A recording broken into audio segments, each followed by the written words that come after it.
মধ্যপ্রাচ্যের উত্তপ্ত রাজনীতিতে বড়সড় ভূমিকম্প। মার্কিন ইসরায়েলি হামলায় আয়াতুল্লাহ আলী খামেনির মৃত্যুর পরে তার ছেলে মুজতবা খামেনিকে ইরানের নতুন সুপ্রিম লিডার হিসেবে ঘোষণা করা হয়েছে। কিন্তু ক্ষমতার মসনদে বসেই তিনি পড়েছেন মার্কিন প্রেসিডেন্ট ডোনাল্ড ট্রাম্পের কড়া নিশানায়। ট্রাম্প সরাসরি হুঁশিয়ারি দিয়ে বলেছেন, অনুমোদন ছাড়া নতুন এই নেতা বেশি দিন টিকবে না। বিশ্লেষকরা ট্রাম্পের এই মন্তব্যকে মুজতবাকে সরাসরি তার হিট লিস্টে রাখার ইঙ্গিত হিসেবে দেখছেন।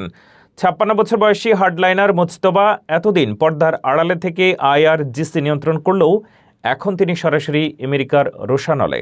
47 বছরের ইসলামিক প্রজাতন্ত্রের ইতিহাসে এটি সবচেয়ে বড় ধাক্কা। একদিকে যুদ্ধের ধ্বংসলীলা, অন্যদিকে ট্রাম্পের অনুমোদন না থাকার হুমকি। সব মিলিয়ে মধ্যপ্রাচ্যে কি তবে আরও বড় কোনো সংঘাতের সূচনা হতে যাচ্ছে? নতুন এই নেতার ভবিষ্যৎ কি তবে অন্ধকার?